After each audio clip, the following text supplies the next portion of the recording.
car companies keep coming out with all these exciting new colors. However, this is what you actually get. I've never set out to buy a car thinking, I'll get it in gray.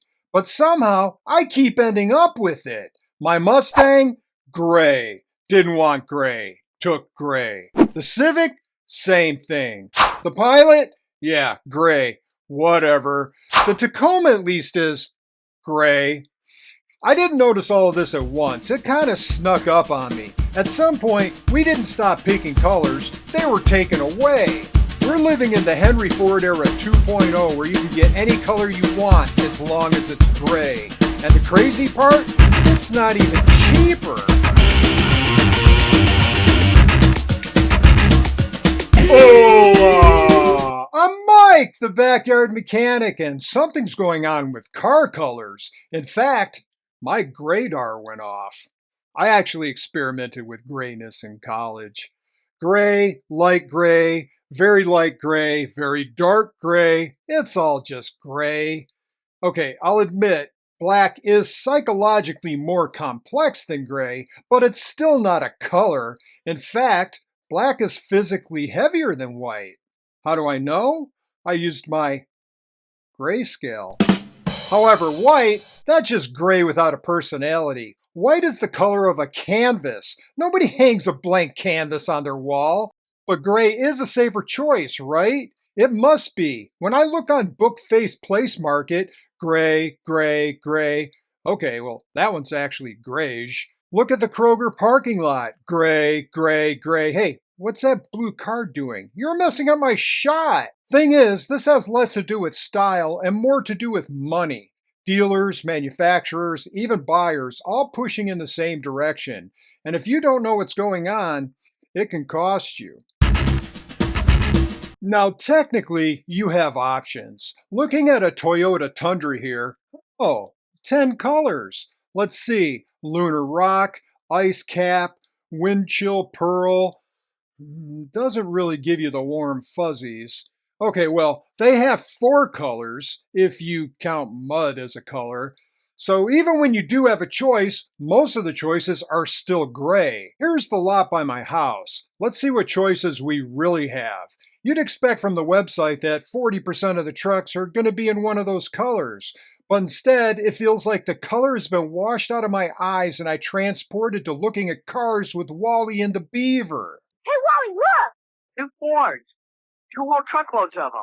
Oh my God, a red one! But it doesn't have the options you want. But you can just order the color you want, right? And wait months for a color.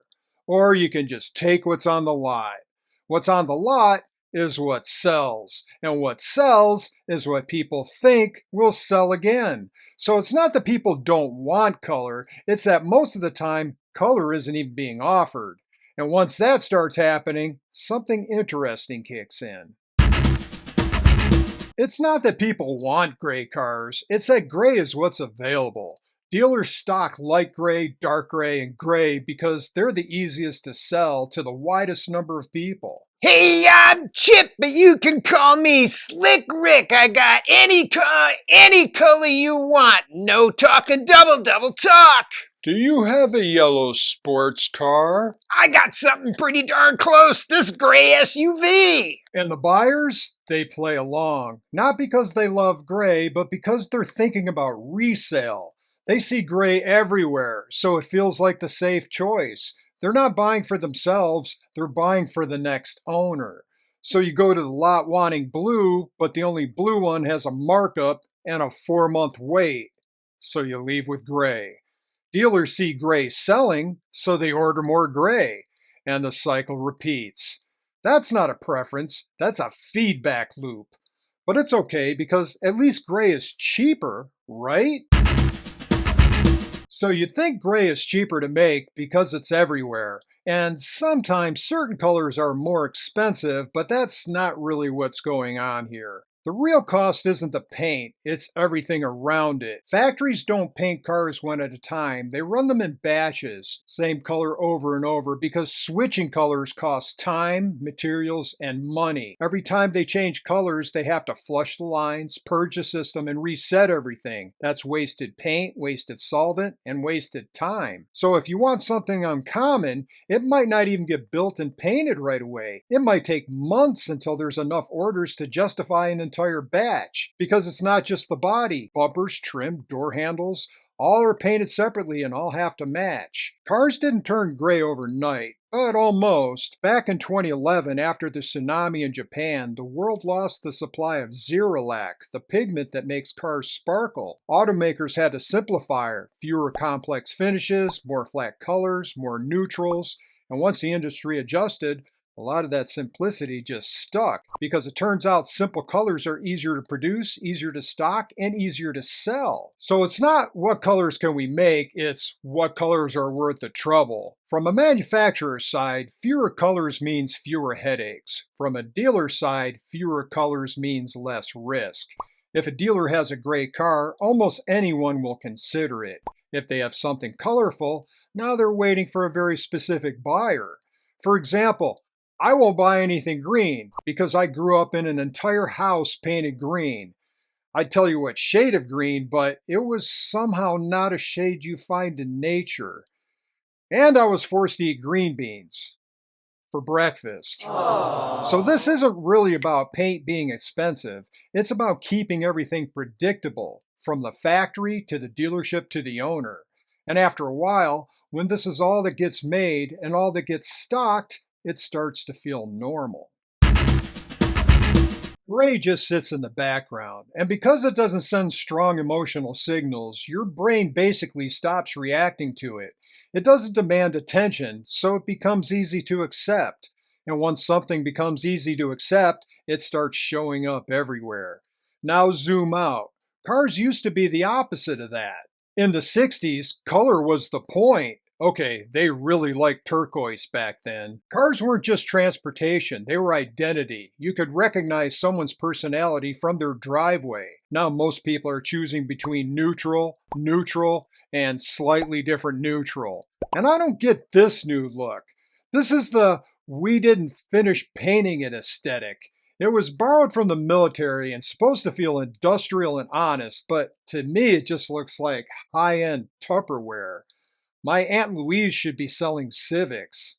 Somehow this is all supposed to feel premium, because when you remove strong signals from color, something else has to replace it.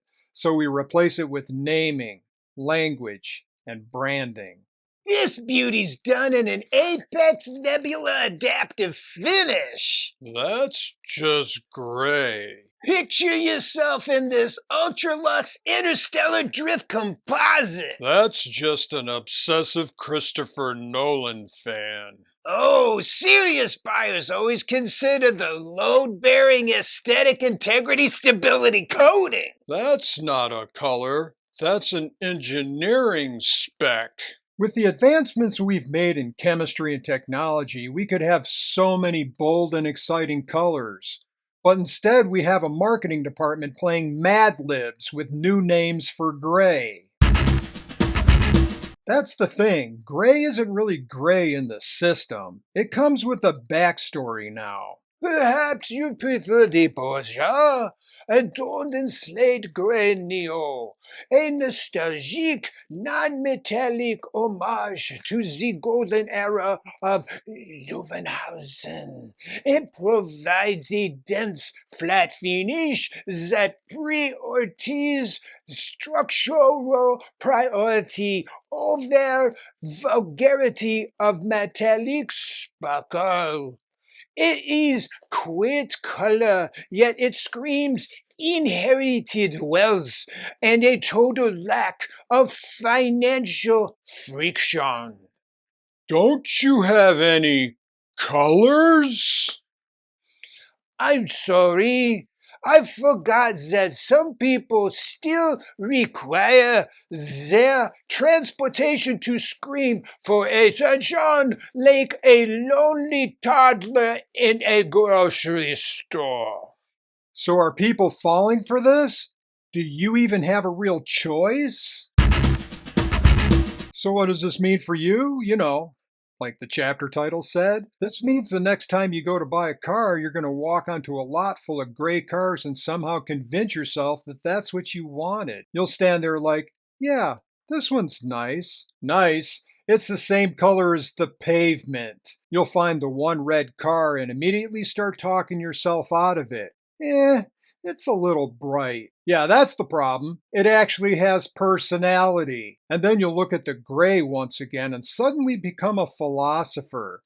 You know, gray is kind of timeless. Timeless, so is concrete. It goes with everything. So does a potato. And then 5 minutes later, you're signing paperwork for something called post-chromatic identity quantum layer, which, just to be clear, is gray, and now you own it. You wash it, step back, and for a while you think, yeah, that looks good.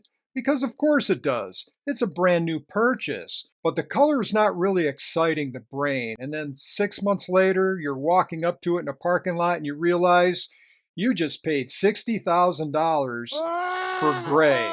Again. Yep, all my cars are gray. Except the Mazda, where we were determined to not get gray. And then I probably overpaid. Because I was like, oh my god, a car that's not gray. Mustangs actually come in a lot of colors, but what did I end up with? Gray. Boring. I'm just glad Mitt's not here to hear that. She'd be so offended. I'm here, Michael. Oh my god, you scared the hell out of me. You moved your desk, and there was nowhere else I could talk to you. What do you want? You're an anti-grayite. What? You are prejudiced against me because I have a gray body. It's not my fault that gray solicits zero intellectual stimulation. If you want stimulation, you should buy a fidget spinner and sit in the back seat. Maybe I should pick on the Tacoma instead. It doesn't talk to me. Some of my friends said that they don't know what I'm talking about. They don't have gray cars. Read the tea leaves. You will. Oh, I've got a fan online. Hey, fan. Did you like the video? I don't know what you're talking about. My car is silver, which I guess is kind of a shiny gray. Thanks, fan. Hey, I wonder how the cats are getting along. Socket, why do you look so guilty? Socket, did you drown Socket's toy? Poor Socket. Are you checking to see if your mission was accomplished? I think it was. Oh, good job, Socket. Is it still fun to play with? It appears to be a bit waterlogged. Doesn't zip across the floor like usual. Nah, no more fun. So, do you like gray? Who cares? As long as you like this video, and you should subscribe to Mike the Backyard Mechanic. That way you can see more videos like the motor oil marketing scam. Uh-oh, my Gray-dar is going off again. Hey, I look like a new car. Well, that was 50 Shades of Who Cares. Yeah, I watched it. It left me feeling a bit blue. Hey, I like the sommelier. Any chance he knows something about cars?